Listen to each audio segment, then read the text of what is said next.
नेपालीहरूको रगतमै फुटबल छ। श्याम थापादेखि बाइजुङ भुटियादेखि सुनिल छेत्रीसम्मको इक्जाम्पल लिँदाखेरि म आफू पनि एकदमै सक भइसकेको थिएँ, किनभने मैले देखिराखेको छु गल्ती गरेकै थिएन मणि लामाले रेड कार्ड पाउँदाखेरि म आफै कमेन्ट्री बक्समा तपाईँको मैले हेरेको थिएँ, मैले लाइभ हेरेको यहाँ अफिसमै, म स्टेडियममा आएको थिएन,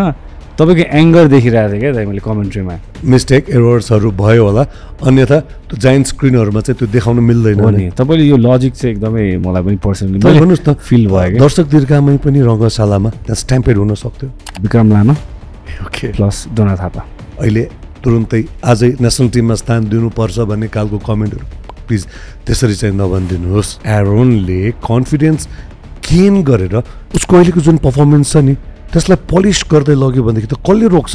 कसले रोक्न सक्छ। नेगेटिभ कुराहरू जति फैलायो त्यसले चाहिँ राम्रो गर्दैन, फुटबललाई नै समग्रमा त्यसले असर गर्छ। राइट वेमा गइराखेको देखाएको छौँ नि हामीले, त्यो बाटोमा केही अब्स्टेकल्सहरू आउन सक्छ। त्यसले गर्दा भर्खर टिनेज पार गरेको बच्चा छ, बच्चै त हो नि, उसलाई राम्रो गाइडेन्सको आवश्यकता छ। सामाजिक सञ्जालमा फुटबल बाहेकको गतिविधिबाट चाहिँ स्टार अहिले नै हुनु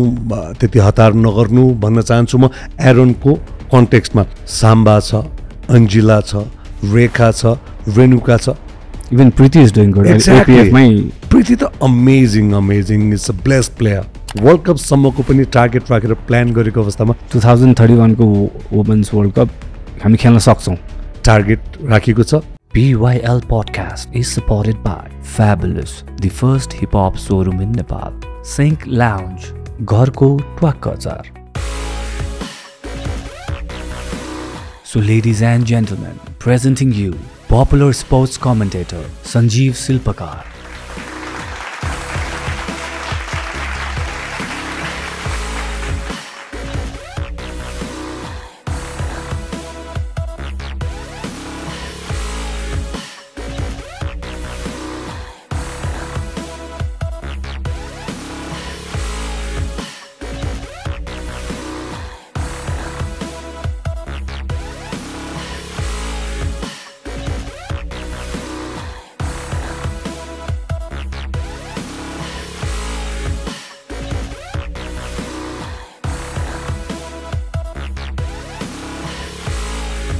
All right, Sanjeev Dai, welcome to PYL podcast. Thank you, Pasang bhai. Thank you so much for having me. Finally, Dai आइदिनु भयो. हामीले यो भन्दा अगाडि I think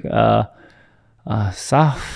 गेमको कन्टेक्स्टमा होला है. Women साफ बेला भाइको कल आयो. I'm so sorry I couldn't be there. त्यो बेला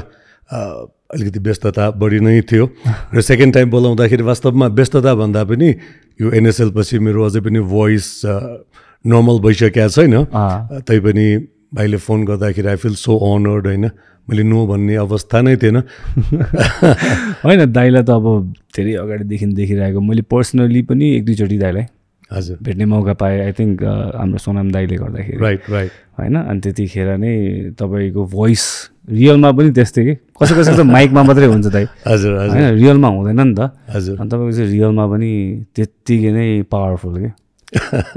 होइन, धेरैले भन्नुहुन्छ. तर मलाई आफैलाई चाहिँ त्यति खास फिल हुँदैन है वास्तवमा. अहिले आफ्नै भोइस सुनिराख्नु भएको छ? सुनिरहेको छु मैले. हजुर ओके, ओभरअल आज हामी छोटो मिठो कुराकानी रिलेटेड टु नेपाली फुटबल. हजुर अब तपाईँहरूकोमा तपाईँ अमन दाई होइन, तपाईँहरूकोमा त धेरै ज्ञान छ नि त फुटबलको विषयमा. गर्दाखेरि हुँदै आयो भनौँ अलिअलि. फेरि मलाई त अब म पनि सिक्दैछु दाइ तपाईँहरूबाट नै. हजुर थ्याङ्क यू सो मच. जुन किसिमले पासाङले चाहिँ धेरैजना फुटबल रिलेटेड स्पोर्ट्स रिलेटेड पर्सनालिटिजहरूलाई चाहिँ बोलाउनुहुन्छ. Thank you so much for that. होइन दाइ, अब आफूलाई स्पोर्ट्सप्रति एकदमै माया छ दाइ. नेपाली स्पोर्ट्स ग्रो होस् भन्ने चाहन्छौँ. त्यही भएर तपाईँहरू जस्तो भनौँ न एकदमै ज्ञान भएको प्लस प्यासनेट भएको प्लेयर्स, एनालिस्ट होइन, कमेन्टेटर सबैलाई बोलाएर मैले पनि ज्ञान सिकिरहेको छु, ज्ञान लिइरहेको छु. जति बाढ्यो त्यति बढ्ने कुरा हो. मलाई एउटा अलिकति खड्केको दाइ नेपाल सुपर लिगमा चाहिँ रोबर्टो कार्लोस फाइनलमा चाहिँ आइदिनु भएको भए दामी हुन्थ्यो. हजुर हुन त अब 19मै आउने प्लान थियो. उहाँको स्केड्युल पनि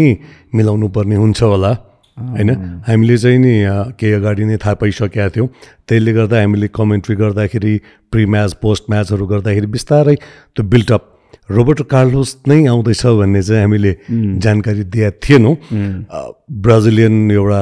भाइब्स क्रिएट गर्ने त्यो खालको माहौल चाहिँ हामीले बिस्तारै बनाउँदै लग्यौँ। रोबर्टो कार्लोस अब सायद मैले भने जस्तै उसको डेटको प्रब्लमले होला 19th आउने कुरा थियो, तर फेरि फुड पोइजनिङको कारण 19th आउन सकेन, त्यसले गर्दा 22nd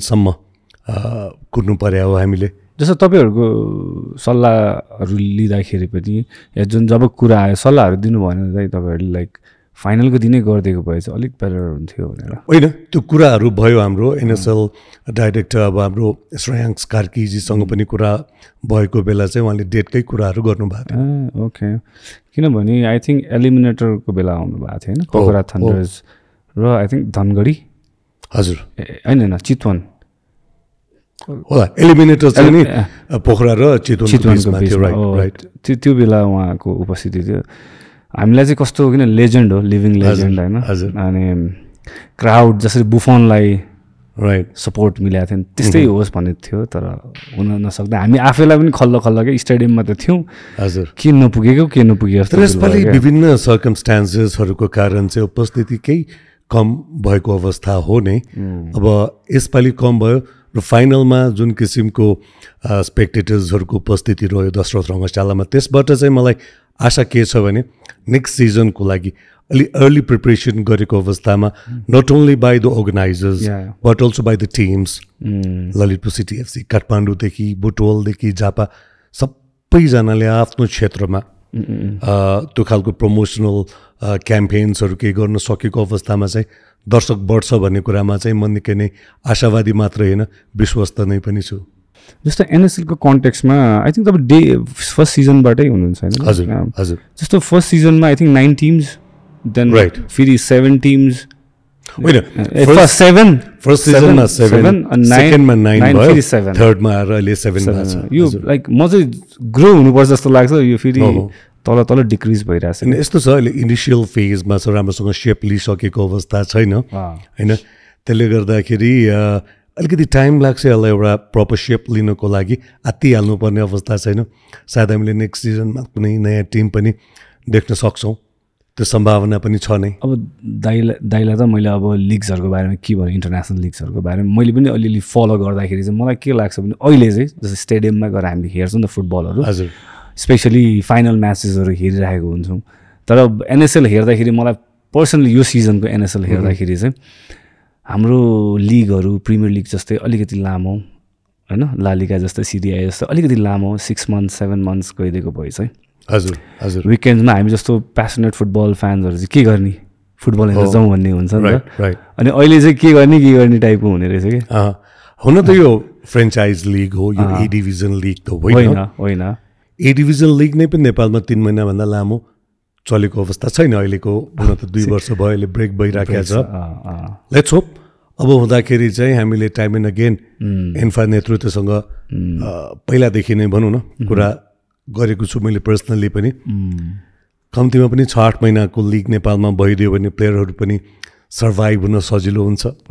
त्यसपछिको केही सर्टेन टाइमहरू मफसलको नकआउट टुर्नामेन्ट्सहरूको लागि र त्यसपछि फ्रेन्चाइज लिगको लागि पनि 1.5 महिना 2 महिनाको टाइम छुट्याउन सकेको अवस्थामा वर्षैभरि प्लेयर्सहरू बिजी हुने, जसले गर्दाखेरि सर्भाइभ हुन पनि सजिलो, उहाँहरूको इन्कम पनि राम्रो हुन्छ प्लेयर्सहरूको। त्यो भएको अवस्थामा त प्लेयर्सहरू ढुक्क भएर खेल्न सक्छ, विदेशिनु पर्ने अवस्था आउँदैन। डेफिनेटली। र फुटबल स्ट्रक्चर एउटा किसिमले बिल्डअप भएको अवस्थामा समग्रमा देशकै फुटबललाई यसले चाहिँ फाइदा गर्छ। डेफिनेटली त्यो होस् भन्ने चाहना छ। Let's hope. अहिले नै निराश हुनुपर्ने अवस्था छैन। केही आशा जगाइदिएको छ एनएसएल सिजन 3बाट पनि, केही नयाँ ट्यालेन्टहरू हामीले देखेका छौँ र एट द सेम टाइम केही पुराना प्लेयर्सहरू जसले नेसनल टिमबाट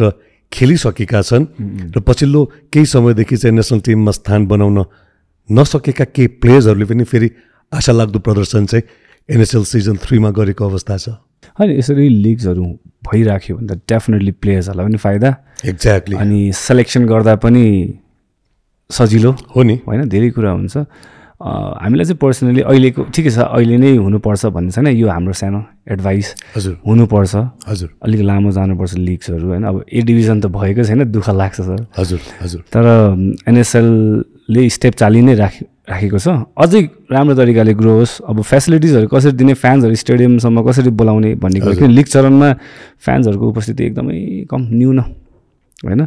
सेमिफाइनल भन्नु क्वालिफायर्स टु मिन्स सेमिफाइनल नै हो अनि त्यहाँबाट चाहिँ अलिअलि क्राउड देख्न थाल्यौँ हामीले वी जस्ट वान्ट अगाडिदेखि नै अब नेपाली दर्शकहरू टाढेको छ नि त फुटबलबाट कारण के अब सबैलाई थाहा छ रेगुलर रूपमा फुटबल नभएपछि त्यही नै हो तर एनएसएल जस्तो फ्रेन्चाइज लिगले चाहिँ के फेसिलिटी दिने त त्यो चाहिँ बढाउनु पर्छ जस्तो लाग्छ हो नै मेरो त सल्लाह सुझाव पनि रहन्छ टिकट प्राइसहरू पनि धेरै महँगो नगरिकन होइन उहाँले त यसपालि स्टुडेन्ट आइडेन्टिटी कार्ड भएकोहरूलाई चाहिँ 50% डिस्काउन्टको पनि व्यवस्था गर्नुभएको थियो मैले भने नि एनएसएल अर्गनाइजरबाट मात्र नभइकन क्लबहरू पनि त्यसमा एक्टिभली लाग्नुपर्छ जस्तो लाग्छ क्लबहरूले आफ्नो नयाँ क्लब हो नि त त्यो एरियाको त्यो क्षेत्रको मान्छेहरू झापा एफसी बनेको छ पूर्वको शान स्लोगनमा राखे जस्तै पूर्वमा उहाँहरू चाहिँ नि भित्री एरियासम्म जानु पर्यो त्यहाँ फ्यान बेस बढाउनु पर्यो त्यस्तै सबै टिमले बुटोलदेखि लिएर काठमाडौँ ललितपुर पोखरा सबै टिमहरूले त्यो किसिमले गर्यो भनेदेखि चाहिँ नि हामी अट्र्याक्ट गर्न सक्छौँ र at the same time Kathmandu बाहिर लाने पनि कुरा थियो यसपालि पोखरा जाने हो कि होम ओके एक या दुई राउन्ड अहिले होम एन्ड अवेको लागि चाहिँ नि रियलिस्टिक पनि हामी हुनुपर्छ हेर्नुहोस् 100% होम एन्ड अवे गर्नुको लागि सजिलो छैन खर्च निकै नै बढी र एट द सेम टाइम सबै टिमको होममा जाँदाखेरि त्यहाँ एउटा इन्टरनेसनल स्ट्यान्डर्डको लिग गर्नलाई फेसिलिटीहरू स्टेडियममा छ कि छैन त्यो पनि म्याटर गर्छ होइन अब हामीले यसपालिको लिगमा देख्यौँ नि जुन किसिमको वर्ल्ड क्लास ब्रोडकास्ट भएको छ धेरै इक्विपमेन्टहरू हामीले फर्स्ट टाइम नेपालमा देखेका छौँ त्यो सबै फेरि काठमाडौँबाट पोखरा या झापा सबै ठाउँमा लिएर जानुको लागि सहज छैन नै त्यसले गर्दाखेरि तत्कालको लागि हामीले होम एन्ड अवे चाहिँ नभनिहालौँ तर सेन्ट्रलाइज जुन भइरहेको छ काठमाडौँमा मात्रै यसलाई डिसेन्ट्रलाइज गरौँ पोखरामा 2 राउन्ड मिल्छ भने पूर्वको कुनै ठाउँमा 1 या 2 राउन्ड त्यसरी पनि लान सकेको खण्डमा चाहिँ नि सबै फुटबल फ्यान्सहरूले प्रत्यक्ष रूपमा एनएसएल र आफ्नो फेभरेट टिम फेभरेट प्लेयर्सहरूलाई चाहिँ देख्न पाउँछन् म चाहिँ त्यो सजेस्ट गर्न चाहन्छु न्युज पनि आएको थियो पोखरामा हुन्छ यसपालिको सिजन 3 भनेर तर के भयो हुन सकेन होइन हो पोखरा स्टेडियमकै अब इन्फ्रास्ट्रक्चरहरूमा अलिकति केही समस्या रह्यो सायद मेरो विचारमा ग्राउन्ड त अब 1-2 महिनामा तयार गर्न सकिने अवस्था थियो चेन्जिङ रुमदेखि केही इन्टरनल प्रब्लम्सहरू केही भयो आशा गरौँ नेक्स्ट इयर चाहिँ नि एटलिस्ट पोखरा र अन्य कुनै 1 या 2 सहरमा चाहिँ जान्छ भन्ने कुरा चाहिँ हामी आशा गरौँ म चाहिँ कहाँ गर्नु भन्ने सुझाव दिन्छु भने एउटा चाहिँ झापा आई थिङ्क विराटनगर धरानमा इज इट पोसिबल होइन यस्तो अब पूर्वबाट कतिवटा टिम हुन्छ त्यसमा पनि डिपेन्ड हुन्छ पूर्वको टिम एउटा भएको अवस्थामा पूर्वकै फेरि 2-3वटा भेन्यूलाई चुज गर्नु अहिले नै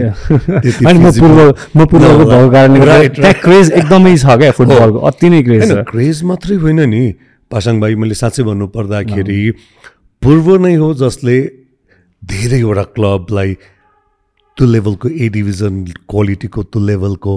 प्लेयर्सहरू उपलब्ध गराइरहेको छ जन्माइरहेको छ not only for the A division clubs but also for the national team अधिकांश नेसनल टिमका प्लेयर्सहरू पूर्वकै हामी देख्न सक्छौँ इतिहास हेऱ्यो भनेदेखि अधिकांश खेलाडीहरूको जन्म पूर्वमै भएको अवस्था छ त्यसले गर्दा पूर्व त फुटबलको लागि उर्वर भूमि नै हो नि तपाईँले एउटा अघि भन्नुभयो अब जुन त तपाईँहरूको सल्लाह भएको हो कि अब या भनौँ या म्यानेजमेन्ट टिम जुन एनएसएलको उहाँहरूसँग नै डिस्कस भएको हो कि तपाईँले भने जस्तै होम अवे नगराए पनि लिग चरणहरू डिभाइड गरेर डिफ्रेन्ट सिटिजमा गरे भने चाहिँ बवाल नै हुन्छ जस्तो लाग्छ हजुर राइट ओके भाइ आर यु ह्याप्पी अहिलेको एनएसएल जुन राम्रो वेमा एन्ड अप भयो पोजिटिभ वेमा अगाडि बढेको छ त्यसले गर्दा म चाहिँ एकदमै खुसी छु तर सन्तुष्ट नै भइसकेको छैन किनभने स्टिल धेरै कुराहरू गर्न बाँकी नै छ जस्तो लाग्छ मलाई होइन भनौँ न अब यसलाई जति व्यापक गर्न सक्यो फ्यान्सहरूले त्यही रूपमा फलो गर्ने हुन्छ त्यसले गर्दाखेरि एनएसएल लगायत नेपालको A division league B division पनि भइराखेको छ अहिले त्यसमा पनि अझै हामी देख्न सक्छौँ फ्यान्सहरूको उपस्थिति कम नै भइरहेको छ एनएसएल लगायत ए डिभिजन बी डिभिजन र सबै टुर्नामेन्टहरूलाई हामीले राम्रोसँग म्यानेज गर्न सक्यौँ त्यसलाई चाहिँ प्रचार गर्न सक्यौँ भनेदेखि फ्यान्सहरूको कमी छैन नेपालमा दूरदराजको कन्टार ठाउँमा फुटबल हुँदाखेरि पनि 10,000 दर्शकहरूको उपस्थिति भएको हामीले देखेका छौँ नि त्यसले गर्दाखेरि नेपालमा फुटबलको क्रेज अत्यधिक नै छ साउथ एसियामै सबैभन्दा क्रेज भएको मध्येमा पर्छ नेपाल फुटबलको कुरा गर्दाखेरि त्यसले गर्दाखेरि यसलाई क्यापिटलाइज कसरी गर्ने होइन त्यो व्यवस्थित रूपमा गर्ने एउटा प्रपर प्लानिङ भयो भनेदेखि गर्न सक्छौँ किनभने स्टेडियम पनि एउटै छ काठमाडौँमा अनि यसरी ब्याक टु ब्याक गेम हुँदाखेरि ग्राउन्डको हालत हामीले देखिहाल्यौँ हजुर किन ड्रोन सटहरू जुन देखिरहेको थियौँ त्यहाँबाट चाहिँ कस्तो देखिँदैन नि एकदम कुनै ठाउँमा चाहिँ खाली र थ्याङ्क्स टु अल द ग्राउन्ड्समेन्स होइन जसले मिहिनेत गर्नुभएको छ दिनरात दिलीप रजक दाई हुनुहुन्छ फर्मर फिफा रेफ्री हो उहाँको नेतृत्वमा धेरैजना दिदीबहिनी दाजुभाइहरू लागिराख्नु भएको छ त्यो ग्राउन्डलाई मेन्टेन गर्नको लागि उहाँहरूले गर्दाखेरि यतिको सेपमा चाहिँ छ त्यो हेभी रेन हुँदाखेरि पनि यसपालि ग्राउन्ड धेरै बिग्रेको अवस्था छैन दाइहरूलाई कस्तो लाग्छ त तपाईँहरूले त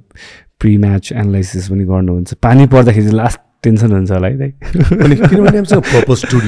स्टेडियममै बनाउने अवस्था छैन त्यो किसिमको अब इन्फ्रास्ट्रक्चर स्टुडियो बनाउनुको लागि चाहिने रुमहरू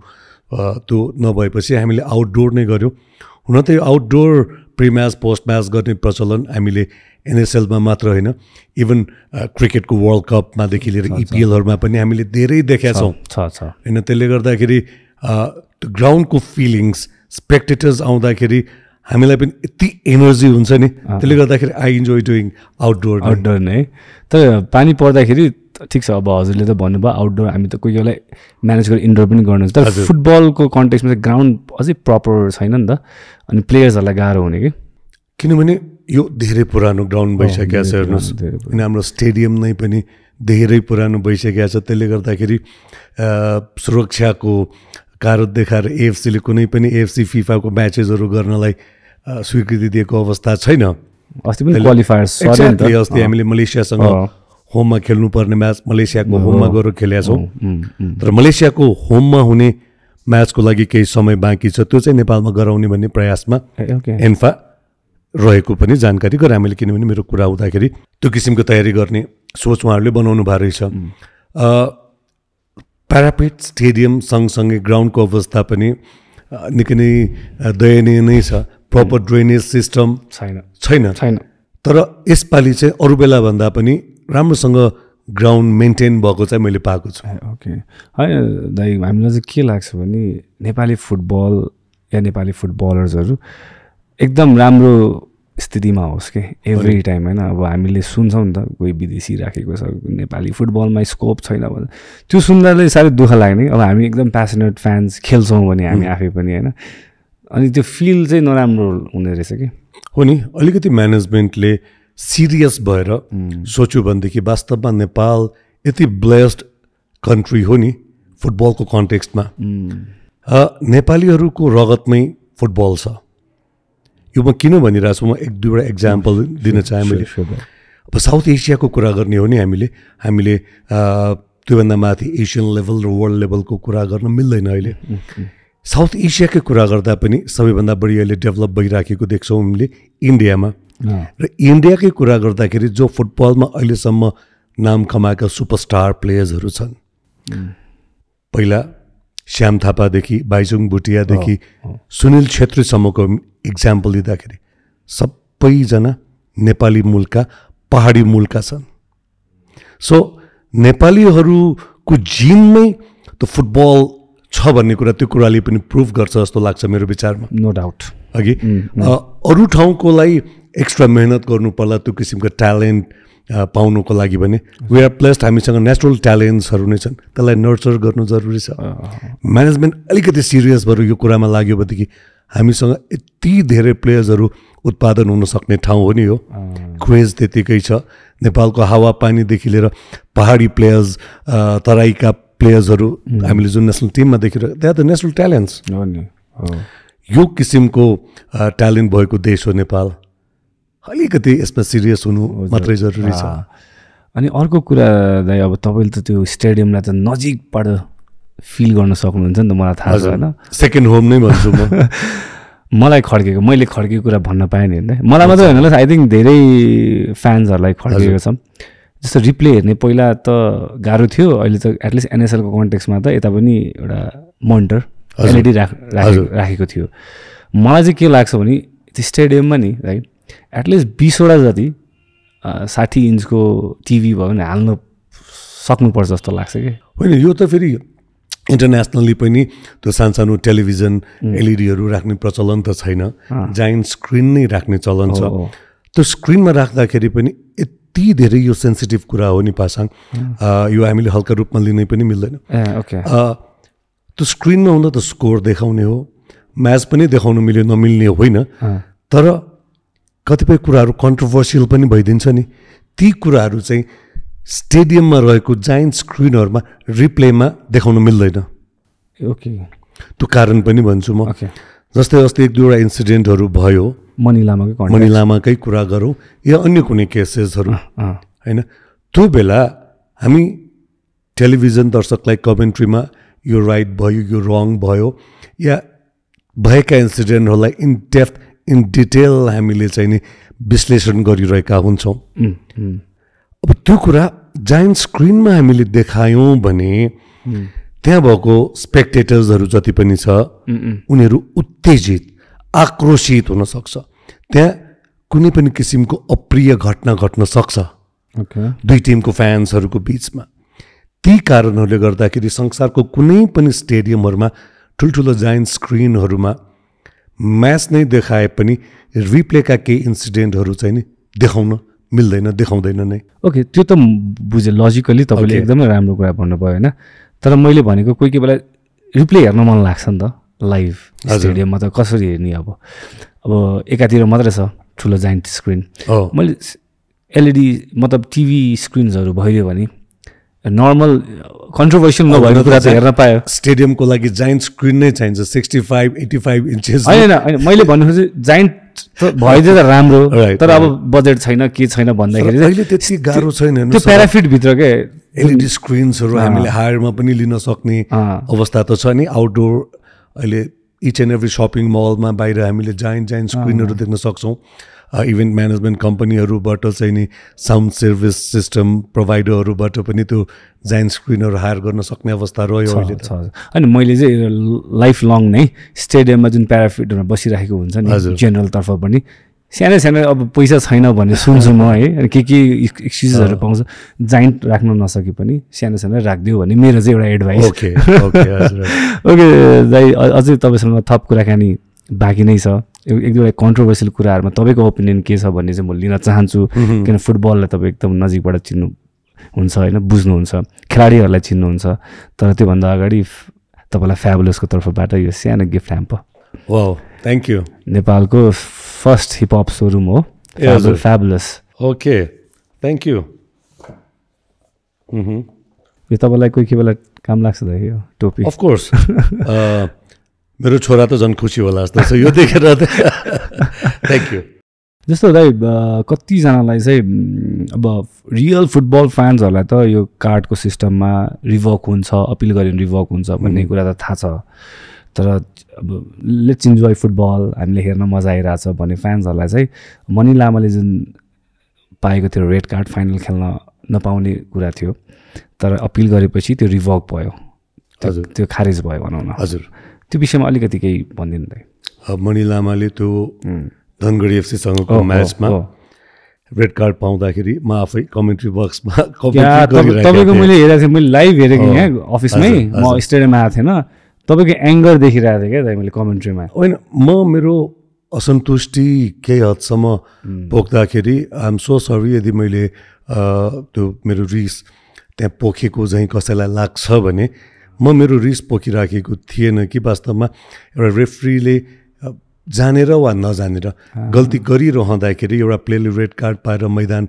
छोड्नु परेको अवस्था जुन आइपुग्यो नि, त्यो लज अफ द गेमको अगेन्स्टमा भयो। लज अफ द कुनै पनि खेलाडी मन परेर रेड कार्ड दिनुपर्ने बेला नदिने या मन नपर्दैमा दिनु नपर्ने ठाउँमा दिने त्यो त होइन नि लज अफ द गेमलाई फलो गर्ने मात्रै हो FIFA lodge of the game र फेरि लज अफ द गेमको 18th लले चाहिँ के भन्छ भने कमन सेन्स युज गर्नुपर्छ भन्ने कुरा पनि त्यही मेन्सन गरेको अवस्था हुन्छ फिफा रेफ्री उमेश बिडारीले त्यो इन्सिडेन्ट के भएको राम्रोसँग देखेको अवस्था थिएन फोर्थ अफिसियलमा गयो फोर्थ अफिसियल लाइन्सम्यान असिस्टेन्ट रेफ्रीसँग कन्सल्ट गरिसकेपछि डाइरेक्ट रेड कार्ड दिँदाखेरि म आफू पनि एकदमै सक भइसकेको थिएँ किनभने मैले देखिराखेको छु त्यहाँ केही गल्ती गरेकै थिएन मणि लामाले होइन मणि लामाले गल्ती नगर्दाखेरिको अवस्थामा त्यो जुन रेड कार्ड पायो त्यो एकदमै गल्ती भयो रेफ्रीबाट चाहिँ यो फिफा रेफ्रीबाट यो किसिमको गल्ती हामीले आशा गरेका थिएनौँ भन्ने कुरा मैले एक्सप्रेस गरिरहँदाखेरि सायद कति बेला चित्त नबुझेको हुनसक्छ तर मैले लज अफ द गेम फुटबलको मर्मभित्रै रहेर चाहिँ नि वास्तवमा बोलिरहेको थिएँ एङ्गर मैले त सुने ल दाइ पनि खतरा रिसाइराख्नु भएको छ हुन त सबै फ्यान्सहरूले मैले जुन लाइभ हेरेको थिएँ अफिस सोभरमै बसेर हेर्दै थिएँ अनि सबैजनाले तपाईँलाई सपोर्ट पनि गरिराख्नु भएको थियो प्लस भनौँ न रेफ्रीको डिसिजन गलत थियो भन्ने मलाई चाहिँ के लाग्छ भने कमेन्ट्री गर्दाखेरि या अरू कुनै बेला चाहिँ नि मैले ठिक गरेको फिल हुन्छ भने जतिले क्रिटिसाइज गरे पनि म राइट नै छु भन्ने कुरा मलाई फिल हुन्छ यदि मैले जानेर वा नजानेर केही गल्ती गर्नु पुगेको रहेछु भनेदेखि म कुनै पनि अवस्थामा मलाई हिचकिचाहट हुँदैन माफी माग्नको लागि म क्षमा माग्नु पनि पब्लिकली नै माफी माग्नको लागि मलाई कुनै हिचकिचाहट हुँदैन तर त्यो कन्टेक्स्टमा म गलत छुइनँ भन्ने कुरामा चाहिँ म कन्फिडेन्ट थिएँ वास्तवमा जस्तो दाइ VAR सिस्टम नेपालमा छैन एक्ज्याक्टली होइन अनि त्यहाँ स्क्रिन्सहरू पनि थियो दाइ अब यो जेनरल क्वेसन है यो हजुर हजुर अनि धेरैजनाले के भन्यो भने पछि अब त्यसरी हेर्न त मिल्दैन डिसिजन दिएपछि सकियो होइन तर त्यो एकछिन त्यहाँ रिप्ले हेर्न पाउँछ कि पाउँदैन ठुल्ठुलो स्क्रिन थियो अलिक चिट यसो रेफ्रीले चिट गर्न पाउँछ कि पाउँदैन हामीसँग VAR को त्यो फेसिलिटी छँदै थिएन अब VAR टेक्नोलोजी एकदमै महँगो छ त्यसले गर्दाखेरि वर्ल्ड कपमा देख्यौँ एसियन कप अझै पनि विश्वको ठुल्ठुलो लिगहरूमा अहिले पनि छैन वर्ल्ड कप क्वालिफायर्समा रोनाल्डोको गोल पनि त VAR थिएन नि त्यहाँ होइन अहिले हामीले जुन नेपालले खेल्ने FC क्वालिफायर्स भनौँ वर्ल्ड कप क्वालिफायर्स त्यो सबै म्याचेसहरूमा VAR को system VAR is not only टेलिभिजनमा रिप्ले हेरेर डिसिजन दिने जस्तै गोल लाइन टेक्नोलोजी हुनु पर्यो त्यहाँ होइन गोल लाइन टेक्नोलोजीको लागि त्यो टेक्नोलोजी असाध्यै नै महँगो पर्ने अवस्था आउँछ त्यसले गर्दाखेरि त्यो असम्भव नै कुरालाई हामीले अहिले नै चाहिन्छ भनिरहनु त्यति उपयुक्त सायद नहोला क्रिकेटमा पनि अहिले हामीले जुन DRS सिस्टम त्यो इच एन्ड एभ्री इन्टरनेसनल म्याचमा त्यो अझै पनि सम्भव छैन नि त्यसले गर्दाखेरि VAR नभएको अवस्थामा चाहिँ टिमले अपिल गर्दाखेरि VAR भएको अवस्थामा रेड कार्ड गोललाई त्यही नै पनि क्यान्सल गर्न सक्ने या दिनुपर्ने छुटेको भएदेखि दिन मिल्ने गोल डिसअलाउ भएको रहेछ भने अलाउ गर्नुपर्ने हो भने त्यो गर्ने त्यही गर्न मिल्ने फेसिलिटी छ त्यसको बावजुद पनि अपिल गरेर निर्णय उल्टाएको इन्सिडेन्टहरू रिसेन्ट डेजमा हामीले देखेका छौँ भने मलाई प्रष्टसँग याद भएको चाहिँ 2008 र 2009मा फ्र्याङ्क ल्याम्पार्ड 2 सिजन लगातार फ्र्याङ्क ल्याम्पार्डलाई रेड कार्ड दिएको अपिलपछि फिर्ता भएको केस मलाई अझै पनि राम्रोसँग याद छ इन्टरनेसनल फुटबलमा यो प्र्याक्टिस छ होइन त्यसले गर्दाखेरि अब प्र्याक्टिस जे छ इन्टरनेसनल फुटबलमा त्यसलाई फलो गर्दै अगाडि बढ्नु उपयुक्त हो नि गल्ती गरिसक्यो त्यो सुधार्ने मौका छ कुनै अवस्थामा र त्यसलाई चाहिँ नि फिफाले लज अफ द गेमले या कमन सेन्सले मैले अघि भने नि फिफाको लज अफ द गेम 18 वटा 18th law is the common sense पनि युज गर्दाखेरिको अवस्थामा कुनै पनि टिममाथि कुनै पनि खेलाडीमाथि भइसकेको छ अन्याय त्यही बेला उसको टिम हार्न सक्ने थियो नि 10 जना खेलाडीमा सीमित भइसकेको अवस्था तर त्यसपछि त्यहाँ कुनै गुन्जाइस छ अवसर छ त्यो गल्ती सुधार्ने भनेदेखि त्यसलाई सुधार्ने मौका त दिनु पर्यो नि त्यसले गर्दा हामी एकदमै पुरानो सोच पुरातनवादी भएर कहाँ एकचोटि दिइसकेको निर्णय चेन्ज गर्यो अब त्यो सोचबाट हामी अग्रगामी छलाङ चाहिँ नि मार्नु नै पर्छ भन्ने चाहिँ मेरो सोच अनि इन्टरनेसनल रुल्स छ त्यो नो डाउट अब हाम्रोमा इन्टरनेसनल फुटबलमा धेरैवटा प्र्याक्टिस भइसक्यो अब नेपालमा VAR छैन अब जनताहरूले फ्यान्सहरूले त्यहाँ स्क्रिन थियो नि अलिकति हेर्दै भए हुन्थ्यो यति हतार किन त्यहाँ टाइम लिइ नै राखेको थियो अर्को कुरा रेफ्रिजहरूले त्यो स्क्रिन हेरेर निर्णय गर्न पाइँदैन र त्यो खालको इन्सिडेन्टहरूलाई जायन्ट स्क्रिनमा देखाउन पनि मिल्दैन त्यहाँ देखायो तर अब जनतालाई त्यो टेक्निकल मिस्टेक एरर्सहरू भयो होला अन्यथा त्यो जायन्ट स्क्रिनहरूमा चाहिँ त्यो देखाउन मिल्दैन हो नि तपाईले यो लजिक चाहिँ एकदमै मलाई पनि पर्सनली भन्नुहोस् न फिल भयो कि दर्शक दीर्घामै पनि रङ्गशालामा त्यहाँ स्ट्याम्पेड हुन सक्थ्यो हो नि भागदौड मचिन सक्थ्यो दुईटा टिमको फ्यानहरूको बिचमा त्यहाँ आक्रोश झगडा नै पनि हुन सक्थ्यो त्यसले गर्दा रङ्गशालाको जायन्ट स्क्रिनमा चाहिँ त्यो देखाउन मिल्छ त्यो फुटबलमा इन्टरनेसनल होस् डोमेस्टिक होस् धेरै झगडा पनि भएको छ फ्यान्सहरू बिच यस्तै डिसिजन्सहरूले गर्दाखेरि ओके त्यही हो त्यो रेड कार्डको कन्टेक्स्टमा वास्तवमा मोहम्मद अल्जाउनी जसले पहिला मणिलाई चाहिँ नि छातीमै हानेको अवस्था थियो लकी रहे वास्तवमा भन्नुपर्दाखेरि अल्जाउनी त्यसले पाउनुपर्ने कार्ड चाहिँ अल्जाउनीले डिजर्भ गर्थ्यो लडिसकेपछि उसले यस्तो एक्टिङ गर्यो अल्जाउनीले उसलाई थाहा भइसकेको थियो उसलाई रेड कार्डै दिन सक्छ भने त मणिको एज इफ मणि लामाले चाहिँ उसलाई खुट्टाले बुटले मुखमा हानेको जस्तो एक्टिङ गरेपछि रेफ्रिजहरू अफिसियलहरू पनि त्यहाँ झुकिन पुग्यो वास्तवमा झुकिनु पुग्यो त ठिकै छ दाइ अब यस्तो टेक्निकल सानो सानो मिस्टेक्सहरू हुन्छ त्यसमा त हामीले वर्ल्ड कपमै देखाएको छौँ नि हामीले कति ठुल्ठुला प्लेयर्सहरूले चाहिँ एकछिनको रिसलाई चाहिँ कन्ट्रोल गर्न नसक्दा जिनेदिन जिदानले 2006 वर्ल्ड कपमा माटेराजीलाई जुन हेडबोर्ड गर्दाखेरि फाइनलमा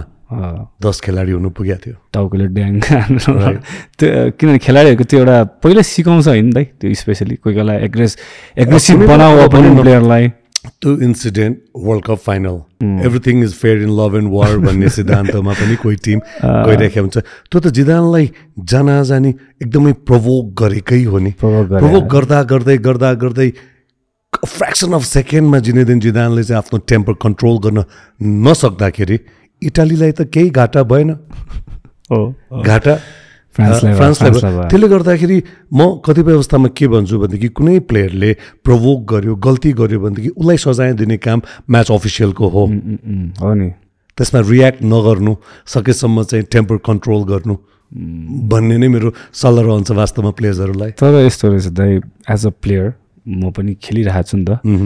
त्यो फिलै नहुने कि रिस मोमेन्ट जे पनि हुनसक्छ जिदानले रेड कार्ड पाउन सक्छ भनेदेखि anything can happen the heat of the moment exactly anyways दाइ we just want Nepali football to grow अझै कुराकानी गर्नु मन छ नेपाली फुटबलको विषयमा किन यो भनौँ न जुन स्ट्यान्डमा छ अहिले नेपाली फुटबल पहिला हायर स्ट्यान्डमा थियो नि त सो वी जस्ट वान्ट यो football Nepali football to grow होइन के कुराले अलिकति तल तानिरहेछ नेपाली फुटबल त्यो विषयमा म एकछिनमा कुराकानी गर्छु ओके अहिलेको लेटेस्ट कन्ट्रोभर्सी भनौँ न हाम्रो विक्रम लामा प्लस डोना थापा कसरी लिनुहुन्छ दुवै खेलाडीलाई एकाअर्कालाई अहिले आरोप प्रति आरोप लगाइराख्नु भएको छ उहाँहरूले हुन त अब म चाहिँ फुटबल प्लेयर्स मात्र होइन कुनै पनि गेमको प्लेयर्स या सङ्घकै विषयमा पनि कुराहरू चाहिँ सामाजिक सञ्जालमा नेगेटिभ रूपमा आउनु राम्रो होइन भन्ने मान्यता म राख्छु होइन अब पासाङ भाइले जुन दुईजना प्लेयर्सको नाम लिनुभयो दुवैजना मेरो अत्यन्तै आत्मीय प्रिय भाइहरू र दुई आफ्नै प्रिय भाइहरूको यो किसिमको कन्ट्रोभर्सीहरू आउँदाखेरि मलाई चाहिँ एज अ बिग ब्रदर है मेरो दुवैजनाको शुभचिन्तकको नाताले मलाई असाध्यै नमजा लाग्छ मलाई खिन्न लाग्छ विक्रम लामा लामो समयदेखि नेसनल टिममा र 3 स्टार क्लब मेरो आफ्नै क्लब हो 3 स्टार क्लब होइन त्यहाँ खेलेको खेलाडी म विक्रमलाई पनि राम्रोसँग चिन्दछु र अन्डर एज ग्रुपदेखि नै डोना थापाले जुन किसिमको प्रदर्शन गर्दै आएको छ मलाई एज अ प्लेयर पनि असाध्यै मनपर्ने एज अ ब्रदर पनि असाध्यै मनपर्ने भाइ र उसको एज अ प्लेयर सँगसँगै जुन सोसियल मिडियामा पनि उसको इन्भल्भमेन्ट र उसले पपुल्यारिटी गेन गरिरहेको देख्दाखेरि मलाई असाध्यै खुसी लाग्थ्यो क्या उसको फुटबलप्रतिको प्यासन म बुझ्न सक्छु 3 जना दाजुभाइ 3 जना एकदमै राम्रो फुटबल प्लेयर्स अझ इन्ट्रेस्टिङ कुरा के छ भने पासाङ जुन घर छ पश्चिममा बुटवलमा डोना थापाको घर यु क्यानट इमेजिन घरको टपमा ठुलो फुटबल नै बनाइराखेको छ त्यो देख्दाखेरि नै पनि बा डोना भाइको फुटबल प्रतिको माया क्रेज प्यासन हामी बुझ्न सक्छौँ नि डेफिनेटली त्यसले गर्दाखेरि एज अ प्लेयर डोना सर्टेन टाइम 3 स्टार क्लबमा पनि खेल्न आएको थियो त्यो बेला म सधैँ जिस्क्याउँथेँ उसलाई टिकटक स्टार भाइ भनेर इन्जोय गर्थेँ उसको सुरुवाती दिनको त्यो टिकटक भिडियोहरू एकदम इन्जोय गर्थेँ सधैँ त्यसरी जिस्क्याएर आउँथ्यो र त्यो टाइममा डोना अलिकति साई नेचरकै थियो वास्तवमा त्यो बेला पछि बिस्तारै उसमा त्यो साइनेस हराउँदै गयो कन्फिडेन्ट लेभल बढ्दै गयो त्यो अवस्थामा म खुसी थिएँ अब पछिल्लो दिनमा मैले देखिराखेको छु डोनाले चाहिँ फुटबलको केही नेगेटिभ कुराहरू बाहिर ल्याइराखेको छ होइन आफ्नो असन्तुष्टिहरू पोखिराखेको मैले देखेको छु सायद डोनाले पनि कतिपय ठाउँमा बोल्दा बोल्दा त्यो कुराहरूको भनौँ न एउटा प्रपर वेमा सुनवाई नहुँदाखेरि ती कुराहरूलाई एड्रेस कसैले नगरिदिँदाखेरि त्यो फ्रस्ट्रेसन त्यो आक्रोश निस्केको पनि हुन सक्दछ त्यसले गर्दाखेरि त्यसमा म डोनाको कुनै पनि गल्ती देख्दिनँ वास्तवमा तर मेरो भित्री चाहना चाहिँ नि नेगेटिभ कुराहरू जति फैलायो त्यसले चाहिँ राम्रो गर्दैन फुटबललाई नै समग्रमा त्यसले असर गर्छ त्यही भएर त्यसलाई कुनै संयमित तरिकाले ह्यान्डल गर्न सकिन्छ कि त्यसको लागि म पनि लामो समयदेखि फुटबलमा प्रत्यक्ष परोक्ष रूपमा एक्टिभली लागिराखेको छु म कुनै माध्यम बन्न सक्छु यदि भने म बन्न तयार छु डोना र विक्रमको अहिले विक्रम र डोनाको बिचमा प्रत्यक्ष नाम लिएर वास्तवमा आएको छैन एकजना मिस्टर लामा भनेको छ एक्ज्याक्टली होइन त्यो कुराहरू भएको दुवै अब मेरो क्लबबाट पनि खेलिसकेको खेलाडी होइन त्यसले गर्दाखेरि म एकदमै नजिक छु हुन त डोनालाई मैले केही समयदेखि प्रत्यक्ष भेटेको छुइनँ वास्तवमा डोना त आफै पनि एकदमै व्यस्त देशमा भन्दा बढी विदेशमा पनि अहिले देख्छौँ हामी डोनालाई होइन म साँच्चै प्रत्यक्ष भेट्न चाहन्छु नै तर मैले 3 दिन अगाडि एरोनलाई चाहिँ भेटेँ त्योभन्दा अगाडि एनएसएल दौरान पनि बिचबिचमा भेटेँ एकदमै संस्कारी एकदमै एउटा रेस्पेक्ट गर्ने भाइको रूपमा मैले पाएको छु र उसको गेमबाट त म एकदमै प्रभावित तर त्यो भन्दैमा हामीले देख्छौँ नि अहिले तुरुन्तै आजै नेसनल टिममा स्थान दिनुपर्छ भन्ने खालको कमेन्टहरू प्लिज त्यसरी चाहिँ नभनिदिनुहोस् रिक्वेस्ट गर्न चाहन्छु अलिकति ग्रो हुनलाई टाइम दिउ न त्यसपछि एरोनले कन्फिडेन्स गेन गरेर उसको अहिलेको जुन पर्फर्मेन्स छ नि त्यसलाई पलिस गर्दै लग्यो भनेदेखि त कसले रोक्छ कसले रोक्न सक्छ कसैले पनि सक्दैन होइन त्यो किसिमको कुरा आवाज उठाउने हामी पनि गर्छौँ जस्तै अस्ति मणि लामालाई जुन अन्याय भयो अन द स्पट लाइभमा मैले केही आवाज त उठाएँ केही कुरा त राखेँ नि सायद त्यो उसको रेड कार्ड फिर्ता हुनुमा त्यो बेला मैले बोलेको कुराले पनि सायद भन्छु म त्यसपछि भेटेर कहीँ कतै कुनै प्रभाव पार्ने काम मैले गरेको छुइनँ र त्यो हुँदैन पनि तर मैले भन्न खोजेको हामी कमेन्टेटर भनौँ या जर्नलिस्टहरू आवाज त उठाउन सक्छौँ नि भोइस त राख्न सक्छौँ यदि त्यो सही लाग्यो भनेदेखि त्यसको सम्बोधन त हुने रहेछ नि त्यही एरोनको केसमा पनि अहिले नै नेसनल टिममा स्थान दिइहाल्नुपर्छ दबाब दिने खालको त्यो काम चाहिँ नगरौँ अहिले म्याट्रोस नयाँ कोच आउनु भएको छ हेऱ्यौँ हामीले फर्स्ट टाइम सिङ्गापुरलाई हराएको पनि देख्यौँ नि होइन मनिषको त्यो असिस्ट जुलियस बिजङ कार्कीको त्यो वर्ल्ड क्लास गोल सिङ्गापुरलाई हरायो र म्याट्रोसले यसपालि मलाई के पनि भन्यो भने फाइनलको दिनमा आइ एम सो ह्याप्पी एनएसएलमा के नयाँ फ्रेस फेसेसहरू देखाएको छु मैले जसले नक गरिसकेको छ नेसनल टिमको ढोका भनेर त्यो मध्येमा एरोन पनि हुन सक्छ एकजना हुन्छ नै भन्दिनँ मैले नै अप टु म्याट्रोस र उसको टिममा त्यसले गर्दाखेरि मैले एरोनलाई भेटेँ भाइ किप वर्किङ हार्ड तिमीसँग त्यो पोटेन्सियल छ है त्यसले गर्दा फोकस चाहिँ गेममा हुनुपर्छ पासाङ फोकस गेममा भन्दा अरू कुनै चिजमा अलिकति पनि गयो या डिस्ट्र्याक्ट भयो फुटबलबाट भने अहिले सहज देखिएको बाटो अहिले राइट वेमा गइराखेको देखाएको छौँ नि हामीले त्यो बाटोमा केही अब्स्टेकल्सहरू आउन सक्छ त्यसले गर्दा भर्खर टिनेज पार गरेको बच्चा छ बच्चै त हो नि उसलाई राम्रो गाइडेन्सको आवश्यकता छ फ्यामिलीबाट एट द सेम टाइम फ्यान्सहरूबाट पनि होइन म एज एरोनको एउटा प्रशंसक पनि भएँ त्यो नाताले डोनासँगको त्यो रिलेसन पनि भएको कारणले गर्दाखेरि I'm always there to support एउटा पोजिटिभ वेमा उसलाई ग्रुम गर्नको लागि हुन्छ नि त्यसले गर्दा कुनै पनि अवस्थामा बी पोजिटिभ चाहिँ भन्छु म है नेगेटिभ माइन्ड लिएर अगाडि बढ्नु खोज्दाखेरि त्यसले धेरै कठिनाइहरू आउन सक्छ बी पोजिटिभ मैले अस्ति पनि भनिसकेको छु रिपोर्टमा पनि इभन डोनालाई पनि थाहा छ एरोनलाई चाहिँ पोलिटिक्सबाट टाढा राखौँ होइन उसलाई समय दिउँ उसले हार्डवर्क गरोस् पहिला अनि त्यसपछि प्लेइङ 11 मा पर्ने नपर्ने उसकै हातमा छ ही सुड वर्क हार्ड उसको स्टाइल दामी छ उसको खेल्ने स्टाइलहरू दामी छ उसको टेक्निकल पार्ट पनि राम्रो छ उसले आफूलाई ग्रुम पनि गरिराखेको छ अहिले नै उसलाई दबाब दिन थाल्यो भने सायद उसलाई नै घाटा हुन्छ उसलाई फुटबल प्लेयरको रूपमा फुटबल स्टारको रूपमा स्टार हुन दिउँ भन्छु म चाहिँ सामाजिक सञ्जालमा जो स्टार हुने ट्रेन्ड हामी देख्छौँ नि पछिल्लो केही समयदेखि फुटबलर्स या कुनै गेमको त्यसले एज अ प्लेयर करियरलाई चाहिँ ह्याम्पर गर्न सक्छ है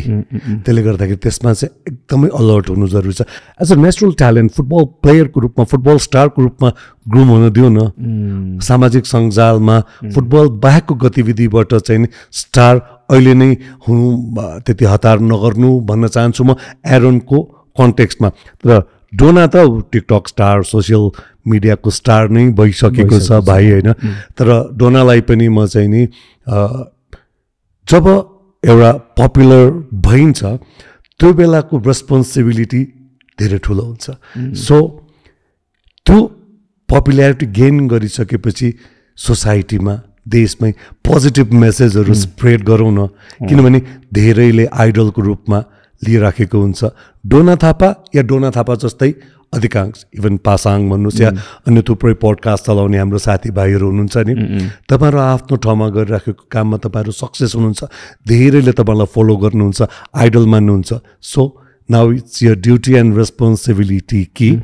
पोजिटिभ मेसेज स्प्रेड गरौँ गाह्रो छ नेगेटिभिटी छिट्टै स्प्रेड हुन्छ भाइरल हुन्छ तर च्यालेन्ज स्वीकार गरेर भए पनि पोजिटिभिटी फैलाइदिउँ भन्ने चाहिँ म मेसेज दिन चाहन्छु एउटा कुरा चाहिँ के छ भने डोनाले बोलेका कुराहरू धेरै पर्सेन्ट राइट पनि छ कि त्यो देखिरहेछौँ अहिलेको सिनेरी हेर्दाखेरि हिज राइट त्यो हामी मान्छौँ तर तपाईँले भने जस्तो पनि अब हामीले इम्प्रोभाइज गरेर अब पोजिटिभ साइनतिर कसरी लाग्ने त्यो पनि सोच्नुपर्छ त्यो मैले डोनाले बोलेको हरेक कुरा गलत त्यो त कहिले पनि भन्दिनँ त्यो मेरो सोच होइन नै तर राइट कुरा हामी एउटा प्रेजेन्ट गर्ने तरिकादेखि हेर्नुहोस् अब फुटबल फ्रेटर्निटीमै छौँ स्पोर्ट्स सर्कलमै छौँ भनेदेखि केही कमी कमजोरी डेफिनेटली छ होइन हामी नेपालमा छौँ कुनै पनि चिज अहिले फुटबलको कुरा गर्दा एउटाभन्दा दुईवटा एउटा स्टेडियम छैन क्रिकेटको कुरा गरौँ नेपाल वर्ल्ड कप खेलिसकेको अवस्था छ एउटा इन्टरनेसनल स्ट्यान्डर्डको स्टेडियम छैन कुन चाहिँ नेसनल गेम भलिबलको सुविधा सम्पन्न कभर्ड हल देख्नु भएको छैन नि कुनै पनि सेक्टरको कुरा गर्दाखेरि आजको दिनमा शिक्षकहरू आन्दोलित छन् यो हेर्नुहोस् यहाँ यो देशमा पोजिटिभिटी खोज्न धेरै गाह्रो भएको अवस्थामा कसरी मिलेर हामी एउटै फ्रेटर्निटीको मान्छेहरू टेबल टक गरेर हरेक कुरा समाधान हुन्छ विश्वका ठुल्ठुला वारहरू त टेबल टकबाट समाधान भएको छ भने दाजुभाइ साथीभाइ बिचको आपसी मनमुटाव या असन्तुष्टि केही छ भनेदेखि त टेबल टकबाट समाधान हुन सक्छ त्यसले गर्दा म यो जुन रिसेन्ट इन्सिडेन्टहरूको बारेमा इस्युजहरूको बारेमा पासाङ भाइले मेन्सन गरे जस्तै डोना र विक्रमको विषयमा जुन कुराहरू आइरहेछ यसलाई अब धेरै अगाडि नबढाउँ दुवै भाइहरूलाई मेरो अनुरोध दुवै भाइहरूलाई म पर्सनली कन्ट्याक्ट गर्न चाहन्छु म भेटेर कुरा गर्न चाहन्छु दुवैजनालाई सँगै राखेर सम्भव भएको अवस्थामा कुराकानी गरेर समस्याको समाधान गर्नुको लागि म तयार छु ओके सो एउटा कुरा चाहिँ प्रश्न के भयो भने डेफिनेटली नेपाली फुटबलमा धेरै पोलिटिक्स हुन्छ होइन खुट्टा तान्ने प्रविधि पनि छ डोनाले आफ्नो कुराबाट भनिसकेको छ तर यही कुरालाई चाहिँ कन्टिन्युटी दिइराख्नु भएन हजुर पोजिटिभ साइडलाई फोकस गर्नु पर्यो तपाईँको भनाइ एक्ज्याक्टली हो नि र अर्को कुरा भनेको विक्रम लामा र अब डोनाको यो कन्ट्रोभर्सी पनि वर्षक एन्ड अप होस् अनि त्यसको लागि अगाडि बढोस् दुवैजना आइएम अलवेज देयर मेरो भाइहरू को बेटरमेन्टको लागि र पासाङको पनि अब एकदम राम्रो रिलेसन छ डोनासँग होइन हामी सबै मिलेरै गरौँ के नेगेटिभिटी छ के त्यहाँ नकारात्मक चिज छ के मनमा मनमुटाव छ के तितो छ भनेदेखि त्यसलाई पोखौँ न त्यो एक्सप्रेस गरिसकेपछि त्यो समाधान हुन्छ भने समस्यालाई सधैँ लिएर अगाडि बढ्दाखेरि त्यो सानो समस्या हुँदै त्यसको समाधान गरेन भने प्रब्लमलाई फेस गर्यो भने त्यो प्रब्लम रहँदैन प्रब्लमसँग भाग्दै गयो प्रब्लमलाई फेस गरिएन भने त्यो ठुलो समस्या भइदिन्छ ठुलो प्रब्लम भइदिन्छ सो यो बढ्नु अगाडि यो अहिलेभन्दा ठुलो हुनु अगाडि चाहिँ नि पासाङ म बसेर चाहिँ नि समस्याको समाधान गर्नुको लागि पहल गरौँ न भाइ म त जहिले पनि भन्छु नि पोजिटिभ एक्सपेक्टहरूलाई नै फोकस गरेर हुन्छु पडकास्टमा पनि र हिजो पनि त्यही रिपोर्ट विक्रम लामाको नै हामी स्ट्याटसहरू हामीले पढ्दाखेरि पनि मैले के भनेको थिएँ भने अब यसलाई चाहिँ फुटबललाई चाहिँ झगडाको अखडा नबनाउँ बेस्ट आउट अफ बेस्ट प्लेयर्सलाई चाहिँ हामी प्रमोट गरौँ भोलि डोनाकै भाइ हाम्रो एरोन भाइ इफ इज डिजर्भिङ उसलाई टिममा राख्नुपर्छ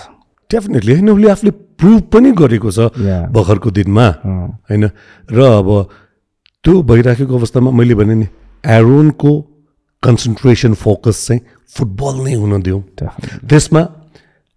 as being a elder brother as being a family member डोनाको ठुलो हात हुन्छ है उसलाई प्रमोट गर्नमा एज अ प्लेयरको रूपमा प्रमोट गरौँ अहिलेलाई अरू चिजको लागि समय बाँकी छ फुटबलमा प्रमोट गर्ने हो भनेदेखि लेट्स सपोर्ट हिम सञ्जीव दाइ जस्तो अब डोनाको यत्रो कन्ट्रोभर्सी आएपछि डेफिनेटली अहिले धेरैजनाले धेरै क्लबले या भनौँ एन्फाले पनि उसलाई त्यति मन पराउँदैन त्यो मलाई थाहा छ होइन तर डोनासँगको रिसिभीले एरोनलाई चाहिँ एफेक्ट हुनु भएन एक्ज्याक्टली म त्यही भन्न चाहिराखेको थिएँ वास्तवमा किनभने प्र्याक्टिकल पनि भएर सोचौँ न फर इक्जाम्पल मेरै क्लब अथवा अनि कुनै क्लबले एरोनलाई ए डिभिजन लिगको लागि साइन गर्न चाहिराखेको अवस्थामा डर रहन्छ त्यहाँ कुनै पनि प्लेयर टिममा पर्नु भनेको स्टार्टिङ 11मै पर्ने ग्यारेन्टी होइन यस्तो कुराहरू फुटबलमा भइरहन्छ अब त्यसको बावजुद पनि केही ठुलै इस्यु छ भनेदेखि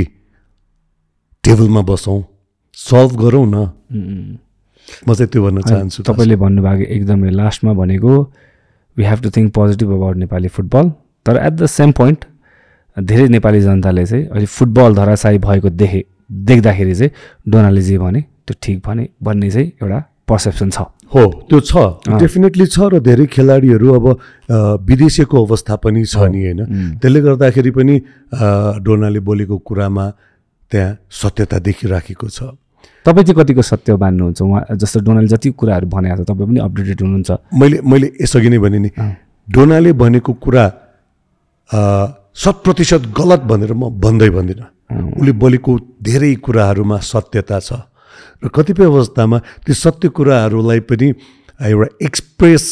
गर्ने तरिका पो केही सायद गलत रह्यो कि कुनै अवस्थामा र राइट कुरा पनि राइट टाइममा जस्तै हामीले फुटबलमा कुरा गर्छौँ नि right man player striker right टाइममा राइट ठाउँमा पुग्यो भनेदेखि गोल हुन्छ नि क्लच प्लेयर भन्छौँ तर त्यो प्लेयर राइट टाइममा राइट ठाउँमा पुग्न सकेन भनेदेखि गोल मिस भइराखेको हुन्छ नि त्यसले गर्दा राइट कुरा नै पनि राइट टाइममा एक्सप्रेस भइदियो राइट प्लेसमा एक्सप्रेस भइदियो भनेदेखि त्यसले बढी अर्थ राख्छ अब सामाजिक सञ्जालमा यो कुराहरू बढाएर मात्रै पनि समस्याको समाधान सामाजिक सञ्जालले गरिदिने हो भनेदेखि त गर्दा हुन्छ जस्ट एकचोटि डोनाले भन्यो दुईचोटि भन्यो अब चाहिँ नभनेको बेस्ट हो नि त्यसको लागि आई रिक्वेस्ट यु पर्सनली होइन पासाङ भाइ सो डोनासँग बसौँ फुटबलको बेटरमेन्टको लागि बेटर वेमा कसरी हामी अगाडि बढ्न सक्छौँ त्यो वेमा जाउँ न ओके कुनै डार्कर साइड नै छ भने त भन्दा फरक परेन हजुर तर त्यहाँ त्यसलाई चेन्ज गर्न सकिन्छ भने पोजिटिभ वेमै हामीले अपिल गरौँ एक्ज्याक्टली ओके दाइ अब एउटा लास्ट प्रश्न दाइलाई होइन आज नै अपलोड गर्नु छ मलाई चाहिँ है यो किनभने माहौल फुटबलकै छ हजुर नेपाली फुटबल अघि मैले भने जस्तै एक्सपेक्टेसन धेरै छ क्या फ्यान्सहरूको हजुर तपाईँले भने जस्तै यस्तो क्रेजी फ्यान्सहरू छ नेपालमा जस्तो हामीले लेटेस्ट पनि देख्यौँ नि त वुमेन्स फाइनलमा पुग्दाखेरि वुमेन्स टिम फाइनलमा पुग्दाखेरि क्राउड यति भर्या छ स्टेडियम होइन स्टेडियमले धान्न सकेको छैन तर नेपाली फुटबलको कन्टिन्युटी छैन क्या ल्याकिङ के भइरहेछ दाइ अब यहाँनिर अब महिला फुटबलको त वास्तवमा त्यति राम्रो संरचना नै नबनेको अवस्थामा महिला फुटबलले यो सफलता हासिल गरेको डेफिनेटली जस्तै मेन्स फुटबलको कुरा गर्दाखेरि C division qualifiers C division B division A division छ जिल्ला लिगहरू छ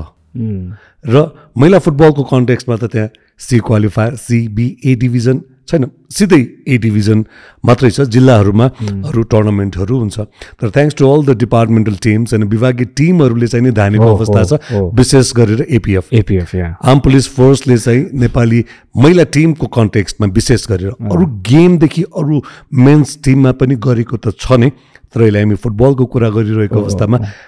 वुमेन्स टिमलाई चाहिँ नि धानेको छ वास्तवमा एपिएफले अब भनौँ न एन्जिला अहिले ग्रिसमा खेलिरहँदाखेरि आर्मीबाट खेलिरहेको हाम्रो अञ्जनालाई पनि अनुबन्धन गरेर भर्खरै अहिले लुम्बिनी कप जुन नेपालगञ्जमा भयो त्यो जितेको अवस्था होइन स्ट्रक्चर अझै पनि तयार भएको छैन बनाउनु जरुरी भइसक्यो स्ट्रक्चर बनाएको अवस्थामा आज साम्बा छ अञ्जिला छ रेखा छ रेणुका छ भोलि पनि त्यही लेभलको प्लेयर्सहरू निरन्तर उत्पादन हुनको लागि स्ट्रक्चर जरुरी छ even Preeti is doing good एपिएफमै प्रीति त amazing is a best player यो लेभलको प्लेयर्सहरू भन्यो नि नेचुरल ट्यालेन्ट कमी छैन नेपालको हावापानी माटोले नै त्यो ट्यालेन्टहरू उत्पादन गरिराखेको छ नर्चर गर्नु जरुरी छ ट्यालेन्ट हन्ट गर्नु जरुरी छ पलिस गर्नु जरुरी छ त्यसको लागि चाहिँ नि एउटा स्ट्रक्चर हुनु पर्यो सिबी या भनौँ न प्रपर लिगहरू 1 महिना 2 महिनाको छोटो समय अवधिको लिगले मात्र त पर्याप्त छैन अहिले बङ्गलादेशले नेपाललाई जितिराखेको छ 2टा साफ वुमेन्समा ब्याक टु ब्याक यो बङ्गलादेशको टिम 2015मा अन्डर 14 एज ग्रुपदेखि तयारी थियो उनीहरूको जुन दिन 72 साल वैशाख 12 गते भुइँचालो गएको थियो त्यो बेला एएफसी अन्डर 14 गर्ल्स टुर्नामेन्टको फाइनल बङ्गलादेश र नेपालको बीचमा हुँदै थियो तर भुइँचालो गयो त्यही दिन हुन सकेको थिएन आजको बङ्गलादेशको सिनियर वुमेन्स नेसनल टिम त्यही बेलादेखिको तयारीमा हो नेपालले पनि त्यो एज ग्रुपदेखि नै तयारी गर्न थाल्यो लगानी गर्न थालेको अवस्थामा अहिले जुन शेपमा देखिरहेछ त्योभन्दा बेटर शेपमा र वर्ल्ड कप खेल्ने सम्मको सम्भावना वुमेन्स टिममा अझै सजिलो छ किन भन्नुहुन्छ भने हामीले अब गल्फ कन्ट्रिजतिर मेन्स फुटबलमा उनीहरू धेरै अगाडि छ तर वुमेन्स फुटबलमा अहिले बिस्तारै पर्दाबाट बाहिर निस्किराखेको अवस्था छ होइन मेन्स फुटबलमा त हामी साउदी अरेबियालाई पराजित गर्ने सोच्न पनि सक्दैनौँ अहिलेको अवस्थामा वर्ल्ड कपमा अर्जेन्टिनालाई हराएको टिम हो तर साउदी अरेबियाको वुमेन्स टिमसँग हामी कम्पिट गर्न सक्छौँ नेपालको वुमेन्स टिमले यो र यस्तै कारणले पनि वुमेन्स टिममा चाहिँ वर्ल्ड कपसम्मको पनि टार्गेट राखेर प्लान गरेको अवस्थामा अगाडि बढ्न केही हदसम्म तुलनात्मक रूपमा सहज छ भन्छु 2031 को वुमेन्स वर्ल्ड कप हामी खेल्न सक्छौँ टार्गेट राखेको छ तर प्लान अनुसार त्यो पेपरमा मात्र नभइकन ग्राउन्ड लेभलमा पनि जानु पर्यो सो अब वुमेन्सको त डेफिनेटली तपाईँले भन्नुभयो इन्फ्रास्ट्रक्चर प्रपर नहुँदा पनि यस्तो राम्रो गरिरहेको छ अब गरिदियो भने त डेफिनेटली 2031 को world cup women's world cup FIFA एफसीले पनि एकदमै अहिले चाहिँ नि प्रोग्राम्सहरू दिइराखेको छ वुमेन्स फुटबल अब आई थिङ्क फ्रेन्डली म्याच हुँदैछ चाँडै होइन अब मेन्सको कन्टेक्स्टमा चाहिँ धेरै गाह्रो छ दाइ के छ होइन हरेक यो कालो बादलमा चाँदीको घेरा हुन्छ भने जस्तै पासाङ मैले भने नि धेरै प्लेयर्सहरू विदेश पलायन भइसकेपछि अब नेपालको फुटबल सक्यो भन्ने सोच नै अधिकांशको भइरहँदाखेरि नयाँ प्रशिक्षक हामीले जो पाएका छौँ म्याट्रोस उनको आगमनपछि हामी मलेसियासँग फ्रेन्डली म्याच खेल्न गइरहँदाखेरि 3 दिन 4 दिन अगाडि सिङ्गापुरसँगको फ्रेन्डलीमा सिङ्गापुरलाई हामीले हराइदियौँ हो नि भनेपछि के सक्यो भन्नुपर्छ त स्टिल देयर इज रे अफ होप होइन छ नि र यो इनिसियल भइरहँदाखेरि म्याट्रोस एक्साइटेड भएको मैले पाएको छु अब नयाँ फ्रेन्डली र एएफसी क्वालिफायर्सको खेलहरू खेल्नको लागि जुन 5मा हामीले हङकङसँग खेलिराखेका छौँ। त्यसपछि एएफसी क्वालिफायर्सहरू हामी खेलिराखेका छौँ। त्यसको लागि यो एनएसएलमा देखेका केही फ्रेस अनुहारहरूले हौसिएको छु म र केही पुराना प्लेयर्सहरूको पनि यो जुन फर्म रिगेन गरेको कुराबाट पनि म उत्साहित छु भनेर म्याट रसले भनिरहँदाखेरि अहिले नै निराश हुनु चाहिँ पर्दैन भन्छु म। र एट द सेम टाइम निरन्तर रूपमा खेलाडीहरूको उत्पादन भइराख्नको लागि चाहिँ नि साइकल पिरामिड जुन छ लिगको हुन त अहिले बी डिभिजन भइराखेको छ, BACC क्वालिफायर, यो चाहिँ यो पिरामिड रोटेसन साइकल चाहिँ नि चलिरहनु पर्यो। ओके, अब पहिला लिग्सहरू आई थिङ्क बी र सी प्रपर टाइममा नहुँदाखेरि यसले दुःख भइरहेछ, त्यही हुन्छ है। अब होप एभ्रिथिङ फेरि तपाईँले जुन पिरामिड छ त्यो हिसाबले चाहिँ अगाडि बढोस्, नेपाली फुटबल राम्रो होस् र हामी पनि नेपाली फुटबलको विषयमा कतिवटा यहाँ गुनासोहरू गरिराखेका हुन्छौँ किन पोजिटिभ है, सायद त्यसलाई नेगेटिभली नलिदिनु होला। जतिजना रिप्रेजेन्टेटिभहरू हुनुहुन्छ एन्फामा होस् या अरू स्पोर्ट्स गभर्निङ बडिजमा, उहाँले चाहिँ आई थिङ्क नेगेटिभली नलिकन गभर्निङ बडीदेखि लिएर जो जति पनि फुटबलमा कुनै समयमा आबद्ध हुनुभएकोलाई व्यक्तिगत रिस राग इगो सबै त्यागेर फुटबलको लागि हातेमालो गर्दै काँधमा काँध मिलाएर अघि बढ्नको लागि अनुरोध साँच्चै गर्न चाहन्छु म भित्री मनदेखि नै। थ्याङ्क यू दाइ। आज जोस् हामीले डोमेस्टिक, किन हामीले जहिले पनि डोमेस्टिक आफ्नै फुटबलको बारेमा कुराकानी गर्नुपर्छ जस्तो लाग्छ, किनभने तपाईँहरूले त अब डेफिनेटली धेरैवटा ठाउँमा इन्टरनेसनल फुटबलसँग रिलेट गरेर अब नेपालमा यस्तो हुनुपर्छ,